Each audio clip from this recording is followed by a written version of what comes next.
Tejano, de Úrsula K. Le Guin. Capítulo 2.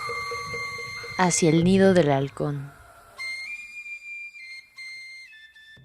Fue más de un año después, en los cálidos y largos días que siguieron a la gran danza, cuando un mensajero que venía del norte llegó al valle central preguntando por la viuda Goja.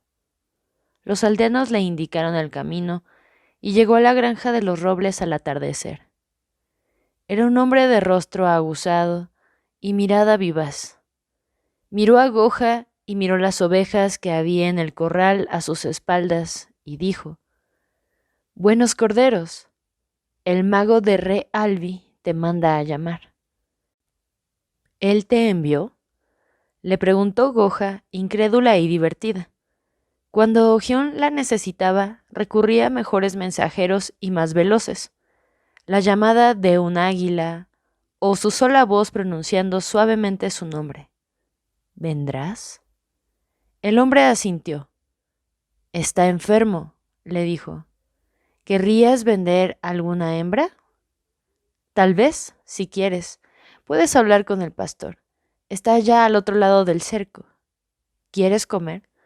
Puedes quedarte esta noche si lo deseas, pero yo me pondré en camino». «¿Esta noche?». Esta vez la mirada de leve burla de Goja no tenía una expresión divertida. «No me quedaré esperando», le dijo. Habló por un minuto con el viejo pastor. Arroyo claro, y luego se dio media vuelta y se dirigió a la casa construida en la colina junto al bosquecillo de robles. El mensajero la siguió. En la cocina empedrada, una niña a la que él miró y dejó de mirar rápidamente le sirvió la leche, pan, queso y cebolletas, y luego se alejó sin decir una sola palabra. Reapareció junto a la mujer, las dos vestidas para el viaje y con morrales livianos de cuero. El mensajero la siguió y la viuda le echó cerrojo a la puerta de la casa. Partieron juntos, él a ocuparse de sus asuntos, porque el transmitir el mensaje de Ogión había sido un simple favor, sumado a la importante tarea de comprar un carnero reproductor para el señor de Re Alvi.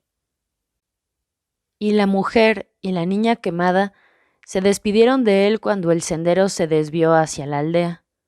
Siguieron caminando por el camino que él había recorrido hacia el norte y luego hacia el oeste rumbo a las laderas de la montaña de Gont. Caminaron hasta que el largo atardecer de verano empezó a ensombrecerse. Entonces se apartaron del angosto camino y acamparon en un claro junto a un arroyo que corría calmo y veloz, reflejando el opaco cielo nocturno entre frondas de sauces achaparrados.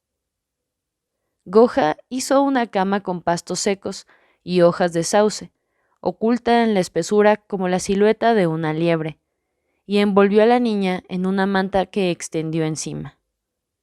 «Ahora», le dijo, «eres un capullo. En la mañana serás una mariposa y saldrás del capullo». No encendió una fogata, sino que extendió su capa junto a la niña y se quedó contemplando las estrellas que empezaban a brillar una a una y escuchando la voz serena del arroyo hasta quedarse dormida. Cuando despertó, en medio del frío que precedía al alba, hizo una pequeña fogata y calentó una cacerola con agua para hacer gachas de avena para la niña y para ella. La pequeña mariposa herida salió tiritando de su capullo y Goja enfrió la cacerola en la hierba cubierta de rocío para que la niña pudiera tomarla y beber de ella. El oriente empezaba a iluminarse sobre la alta y obscura saliente de la montaña cuando volvieron a ponerse en marcha. Caminaron todo el día siguiendo el paso de una niña que se cansaba fácilmente. La mujer ansiaba apresurarse, pero caminaba lentamente. No podía llevar en brazos a la niña por un largo trecho y para aliviarle la marcha le iba contando historias. «Vamos a ver a un hombre, a un anciano llamado Ogión», le dijo mientras avanzaban penosamente por el angosto camino que se elevaba serpenteante entre los bosques. «Es un hombre sabio y un mago. ¿Sabes qué es un mago, Cerru?». Si la niña había tenido un nombre, no lo sabía o no quería decirlo. Goja la llamaba Terru. La niña negó con la cabeza. Bueno, tampoco yo lo sé, dijo la mujer, pero sé lo que pueden hacer. Cuando era joven, mayor que tú, pero joven, Ogión era mi padre, así como yo soy tu madre ahora. Me cuidaba y trataba de enseñarme lo que necesitaba saber. Se quedaba conmigo cuando hubiera preferido andar vagabundeando a solas.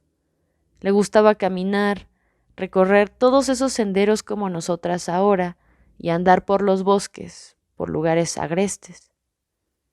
Recorría toda la montaña observando, escuchando. Siempre escuchaba, por eso lo llamaban el silencioso. Pero solía hablarme, me contaba historias.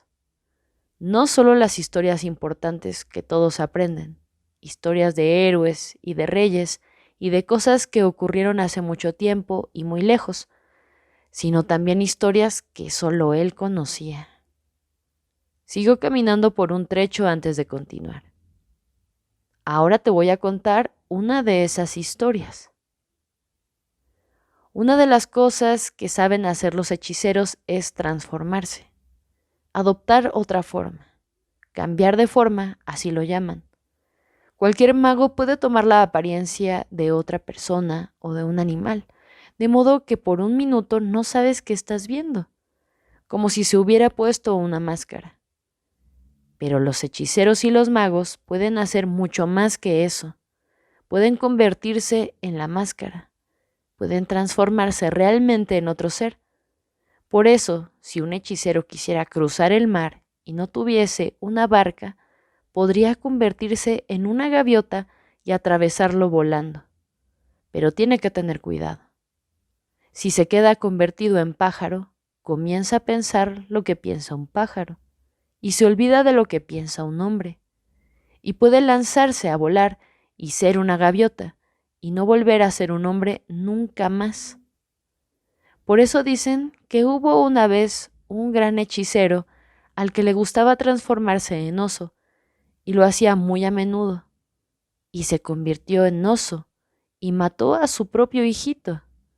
Y tuvieron que salir a cazarlo y matarlo. Pero Ogión solía bromear con eso también. Una vez cuando un ratón se metió en su despensa y echó a perder el queso, lo atrapó con un hechizo minúsculo para cazar ratones.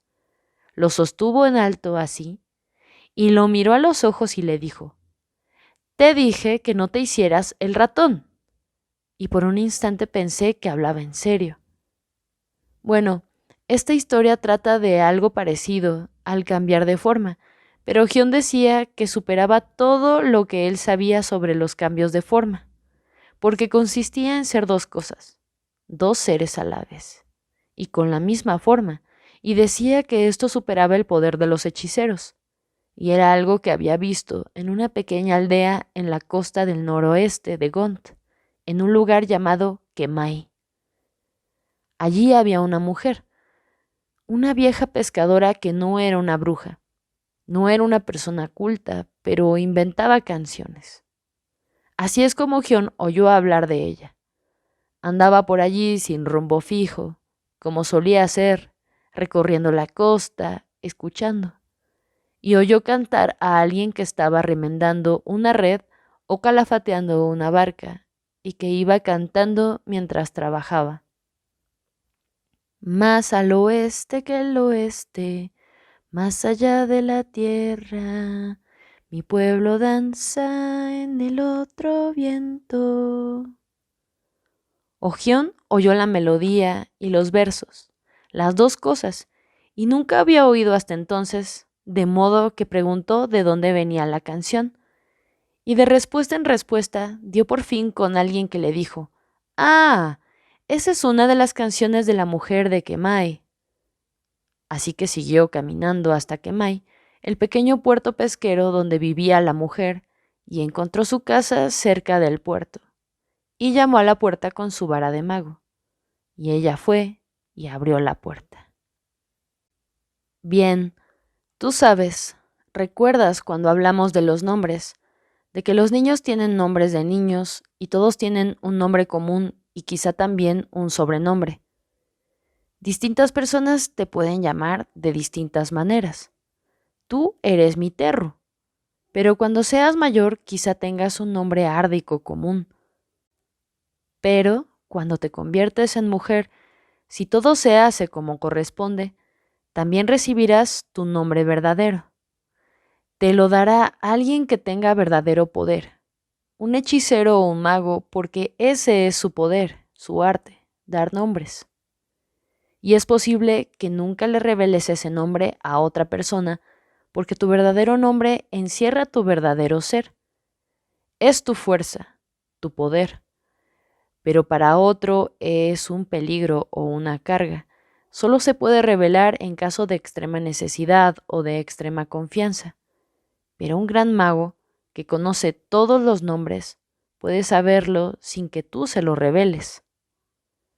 Por eso Ogión, que es un gran mago, se quedó ante la puerta de la cabaña, allí, junto al rompeolas, y la vieja abrió la puerta.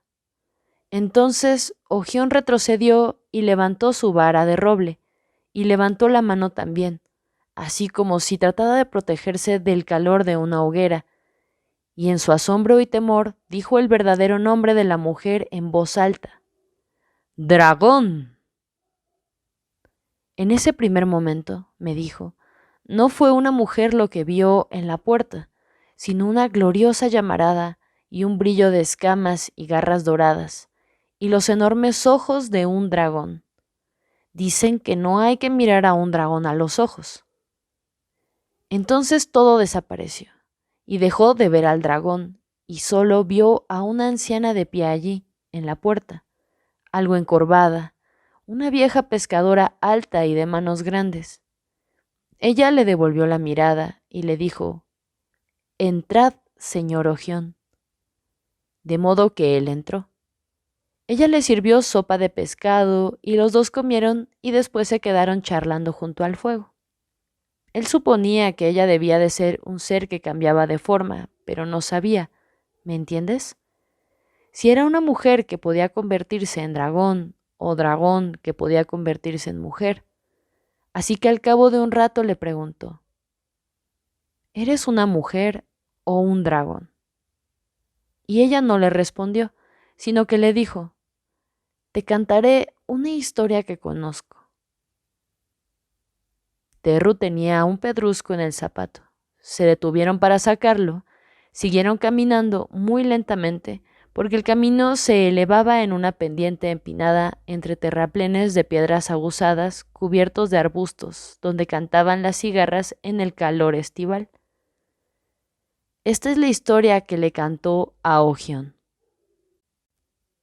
Cuando Segoy sacó del mar las islas del mundo al comienzo de los tiempos, los dragones fueron los primeros seres nacidos de la tierra y del viento que soplaba sobre la tierra. Eso dice la canción de la creación. Pero su canto también decía que en ese entonces, en un comienzo, los dragones y los hombres eran una sola cosa, eran un solo pueblo, una raza, seres alados que hablaban la lengua verdadera. Eran hermosos y fuertes, y sabios y libres. Pero con el tiempo, nada puede ser sin devenir. Entonces, algunos de los del pueblo de dragones se aficionaron más y más al vuelo y a lo primitivo, y empezaron a relacionarse cada vez menos con el quehacer, o con el estudio y el aprendizaje, o con las casas y las ciudades. Solo querían volar cada vez más lejos, cazando y comiéndose sus presas, ignorantes y despreocupados, ansiosos de más y más libertad. Otros seres del pueblo de dragones empezaron a interesarse menos por el vuelo y en cambio comenzaron a acumular tesoros, riquezas, objetos, conocimientos. Construyeron casas, fortalezas para guardar sus tesoros, para así poder legarles a sus hijos todo lo que habían adquirido, tratando sin cesar de poseer más y más. y llegaron a temer a los seres salvajes que podían llegar volando y destruir todos sus preciados tesoros, consumirlos en un estallido de llamas por simple desdén y crueldad. Los salvajes no se atemorizaban ante nada, no aprendían nada. Como eran ignorantes e intrépidos, no podían ponerse a resguardo cuando los que no volaban los atrapaban como animales y les daban muerte. Pero otros seres salvajes llegaban volando y prendían fuego a las hermosas casas y destruían y asesinaban. Los más fuertes, salvajes o sabios, eran los que daban muerte antes a los otros. Los más temerosos se ocultaban para no participar en la lucha, y cuando ya no había donde ocultarse, escapaban. Recurrían a su destreza para fabricar cosas y construían barcas, y se marchaban hacia el este, alejándose de las islas occidentales, donde los enormes seres alados embestían entre las torres destruidas. Entonces los que habían sido dragones y seres humanos a la vez se transformaron, convirtiéndose en dos pueblos.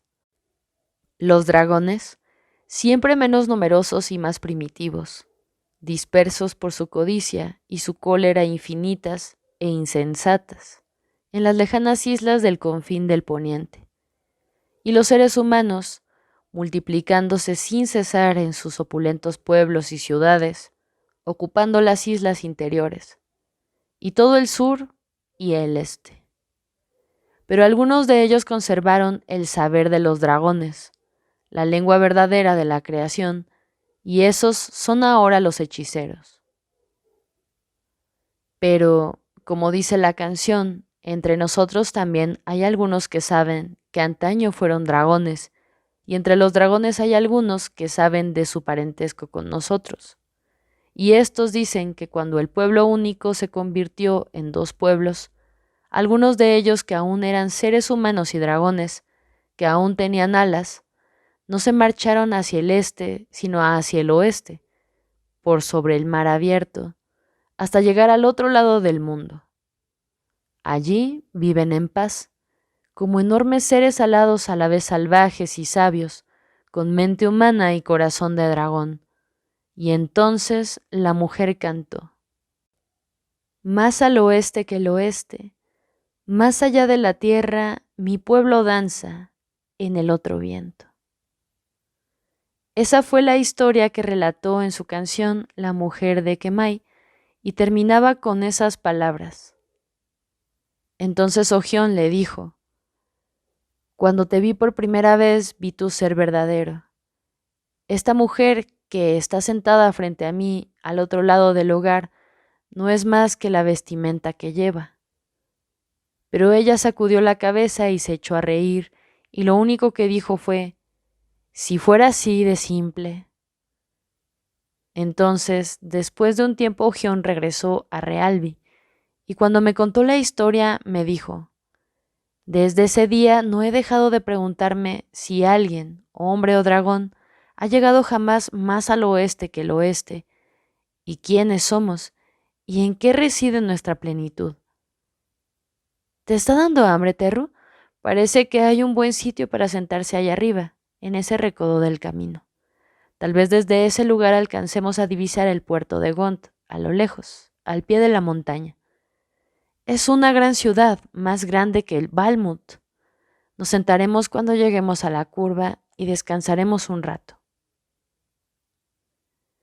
Desde ese alto recorrido del camino, vieron las vastas laderas de los bosques y praderas rocosas que se extendían a sus pies hacia el pueblo que rodeaba la bahía, y los riscos que custodiaban la entrada a la bahía y las barcas como astillas de madera o dísticos en las aguas obscuras. Mucho más adelante en el camino y un poco más arriba, un promontorio sobresalía de la ladera de la montaña. En el acantilado, donde se encontraba el puerto de Re Albi, el nido del halcón. Terru no se quejaba, pero cuando poco después Goja dijo: ¿y bien, seguimos caminando? La niña, sentada entre el camino y los abismos del cielo y del mar, sacudió la cabeza. El sol calentaba y habían caminado un largo trecho desde su desayuno en el claro. Goja sacó el cántaro y bebieron nuevamente. Entonces sacó una bolsa con pasas y nueces y se la dio a la niña. De aquí se divisa el lugar al que vamos, le dijo, y me gustaría llegar allá antes de que oscurezca, si podemos. Estoy ansiosa por ver a Ogión. Debes de estar muy cansada, pero no caminaremos rápido, y allá estaremos seguras y abrigadas esta noche. Guarda la bolsa, métela abajo del cinturón. Las pasas le dan fuerza a tus piernas. ¿Querrías una vara? ¿Como un mago? ¿Para apoyarte al caminar? Terru masticó golosamente y asintió. Goja sacó su cuchillo y cortó una gruesa rama de avellano para la niña, y entonces, viendo que había un aliso caído sobre el camino, desprendió una de sus ramas y la recortó para hacerse una vara resistente y liviana. Se pusieron en marcha nuevamente, y la niña siguió caminando, entretenida con las pasas. Goja iba cantando para que las dos se distrajeran, cantos de amor y cantos de pastores, y baladas que había aprendido en el Valle Central. Pero de pronto se quedó en silencio en medio de una canción. Se detuvo, extendiendo la mano en un gesto de advertencia. Los 4 hombres que iban delante de ellas las habían visto. No servía de nada tratar de esconderse entre los árboles hasta que siguieran su camino o pasar a su lado. Viajeros, le dijo a Terru serenamente, y siguió caminando. Empuñó la vara de aliso. Lo que Alondra había dicho sobre las pandillas y los ladrones no era solo la queja de todas las generaciones de que las cosas ya no son como antes y de que el mundo está cada vez peor. En los últimos años se había perdido algo de la paz y la confianza que había en los pueblos y los campos de Gont. Los hombres jóvenes actuaban como forasteros entre los suyos, abusando de la hospitalidad, robando, vendiendo lo que robaban. La mendicidad se había convertido en algo corriente allí donde antes era algo poco común, y los mendigos insatisfechos amenazaban con actuar violentamente. A las mujeres no les gustaba andar solas por las calles o los caminos, y tampoco les gustaba esa pérdida de libertad. Algunas muchachas huían para unirse a las pandillas de ladrones y cazadores furtivos. Generalmente regresaban a sus hogares antes de un año, taciturnas, magulladas y preñadas. Y entre los hechiceros y las brujas de las aldeas corría el rumor de que algo andaba mal en las cosas de su oficio. Los hechizos que siempre habían sanado ya no curaban. Los sortilegios para encontrar cosas no ayudaban a encontrar nada, o hacían encontrar lo que no se buscaba. Las pociones de amor hacían que los hombres cayeran en desvaríos, no de amor, sino de celos asesinos. Y lo que era aún peor, decían que gentes que no sabían nada de las artes mágicas, de sus leyes y sus límites, y de los riesgos de transgredirlos, se hacían llamar personas con poder, prometiendo prodigios de riqueza y salud a sus seguidores, prometiéndoles incluso hacerlos inmortales. Hiedra, la bruja de la aldea de Goja, había comentado con tono misterioso este debilitamiento de la magia, y también lo había hecho Haya, el brujo de Balmut. Era un hombre astuto y modesto, que había ido a ayudar a Hiedra a hacer lo poco que podía hacerse para aliviar el dolor y las heridas de las quemaduras que había sufrido Terru. Le había dicho a Goja: una época en la que pueden suceder estas cosas debe ser una época de destrucción, el fin de una era. ¿Cuántos cientos de años han pasado desde que hubo un rey en Hafnor? Esto no puede seguir así. Debemos regresar al centro o estaremos perdidos. Habrán luchas entre las islas, luchas entre los hombres. Los padres lucharán contra sus hijos. Le había echado una mirada con cierta timidez, pero con su típica expresión segura, astuta. El anillo de Erret Agbe ha sido restituido a la torre de Hafnor, dijo. Sé quién lo llevó allí. Esa fue la señal, sin duda. la señal de la nueva era. Pero lo hemos desaprovechado. No tenemos rey, no tenemos un centro. Debemos encontrar nuestro corazón, nuestra fuerza. Quizá el archimago haga algo por fin. Y había añadido con confianza: después de todo, él es de Gont. Pero no se había oído hablar de ninguna proeza del archimago, ni de ningún heredero al trono de Hafnor, y las cosas habían seguido mal. Por eso Goja vio con temor y profunda cólera cómo los 4 hombres que estaban en el camino delante de ellas se apartaban, poniéndose 2 a cada lado, para que ella y la niña tuvieran que pasar entre ellos. Mientras avanzaban resueltamente, Terru se mantuvo pegada a Goja con la cabeza gacha, pero sin cogerla de la mano.